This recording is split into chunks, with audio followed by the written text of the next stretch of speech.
Student, आज हम लोग एक इम्पॉर्टेंट टॉपिक पढ़ने वाले हैं हेड एंड नेक में। ये arterial supply of the scalp, ये जो आर्टरी सप्लाई ऑफ स्काल्प है ये बहुत ही इम्पॉर्टेंट है और ये शॉर्ट नोट में हमेशा ही पूछा जाता है। Arterial supply of the scalp, तो देखिए ये बहुत ही इजी है, आपको इसे समझ लेना है।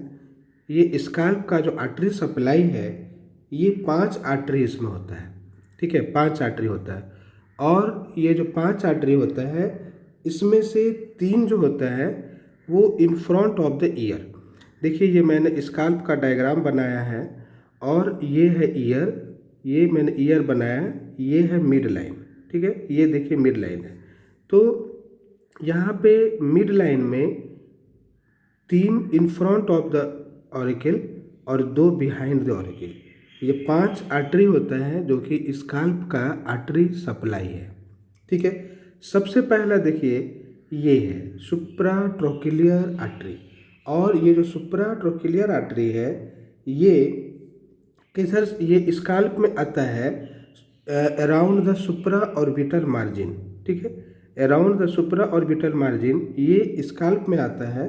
और ये जो सुप्राट्रोकिलियर आर्टरी है ये मीडियल ये जो मिड पॉइंट है वो यहाँ से ये 1 फिंगर ब्रेड्थ लैटरली, ठीक है, ये मिड पॉइंट से 1 फिंगर ब्रेड्थ लैटरली ये सुप्राट्रोकिलियर आर्टरी स्काल्प में ये आता है। और ये जो सुप्राट्रोकिलियर आर्टरी है ये ब्रांच है किसका, ऑप्थाल्मिक आर्टरी का, और ऑप्थाल्मिक आर्टरी ब्रांच होता है इंटरनल कैरोटिड आर्टरी का।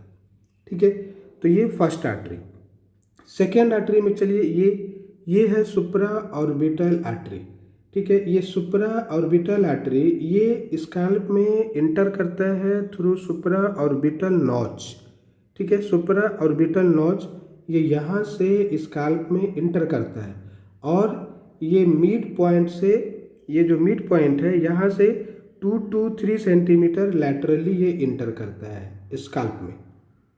ठीक है, अब ये जो सुप्रा ऑर्बिटल आर्टरी है ये भी ब्रांच होता है ऑप्थाल्मिक आर्टरी का, और ऑप्थाल्मिक आर्टरी ब्रांच होता है इंटरनल कैरोटिड आर्टरी का। ठीक है, ये हमेशा याद रखेंगे। तीसरा चलिए देखिए ये सुपरफिशियल टेम्पोरल आर्टरी। ठीक है, सुपरफिशियल टेम्पोरल आर्टरी ये स्काल्प में एंटर करेगा रूट ऑफ द जाइगोमा। ठीक है, zygoma that means zygomatic bone face में रहता है, तो उसका जो रूट होता है वहाँ से ये स्काल्प में एंटर करता है। ये है सुपरफिशियल टेम्पोरल आर्टरी, और ये सुपरफिशियल टेम्पोरल आर्टरी ये स्मॉलेस्ट ब्रांच होता है एक्सटर्नल कैरोटिड आर्टरी का। तो ये तीनों का तीनों, ये 1, ये 2 और ये 3, ये तीनों हो गया in front of the auricle या in front of the ear, ये 3 आर्टरी। अब चलिए आर्टरी बिहाइंड द ईयर, देखिए ये है ईयर, इसके पीछे में चलिए ये 2 आर्टरी पीछे है ये, तो ये हो गया पोस्टीरियर ऑरिकुलर आर्टरी। ठीक है, तो इसका नाम हो गया क्या, पोस्टीरियर ऑरिकुलर आर्टरी। और ये पोस्टीरियर ऑरिकुलर आर्टरी ये स्काल्प में एंटर करता है रूट ऑफ द ईयर, उसी के पीछे से ये एंटर करेगा। ठीक है, स्काल्प में। और पोस्टीरियर ऑरिकुलर आर्टरी ये ब्रांच होता है एक्सटर्नल कैरोटिड आर्टरी का ये। ठीक है, एक्सटर्नल कैरोटिड आर्टरी का ये ब्रांच हो गया। दूसरा जो ईयर के पीछे है वो है ऑक्सीपिटल आर्टरी, और ये ऑक्सीपिटल आर्टरी स्काल्प में एंटर करता है ये ईयर और एक्सटर्नल ऑक्सीपिटल प्रोट्यूबरेंस के बीच में से। ठीक है, ईयर और ये जो ऑक्सीपिटल प्रोट्यूबरेंस है उसके बीच में से ये ऑक्सीपिटल आर्टरी इंटर करता है स्काल्प में, और ये ब्रांच होता है एक्सटर्नल कैरोटिड आर्टरी का। ठीक है, तो ये यहाँ पे जो स्काल्प है इसमें इंटरनल कैरोटिड आर्टरी और एक्सटर्नल कैरोटिड आर्टरी का जो ब्रांच है उसी का एनास्टोमोसिस होता है। देखिए ये मैंने एनास्टोमोसिस दिखाया है और ये इसी का एनास्टोमोसिस होता है, और स्काल्प में जो आर्टरी सप्लाई है वो बहुत ही रिच होता है, यहाँ पे आर्टरी सप्लाई बहुत होता है, और ये सब आपस में देखिए ये एनास्टोमोसिस बनाता है सब। इस साइड का ये जो मिड लाइन है ये इस साइड में 5, इस साइड में 5, ये सब एक दूसरे के साथ में मिल करके ये एनास्टोमोसिस देखिए बना रहा है। तो ये यहाँ का जो आर्टरी सप्लाई है ये बहुत ही रिच होता है।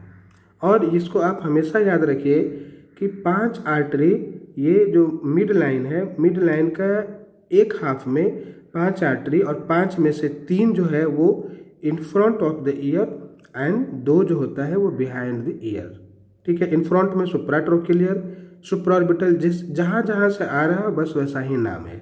ये देखिए सुप्राट्रोकिलियर, सुप्राऑर्बिटल, सुपरफिशियल टेम्पोरल, पीछे है तो posterior auricular and occipital artery. तो आपको इसको रटने की ज़रूरत नहीं है, सिर्फ आप इसको याद रखें, समझें। Thank you.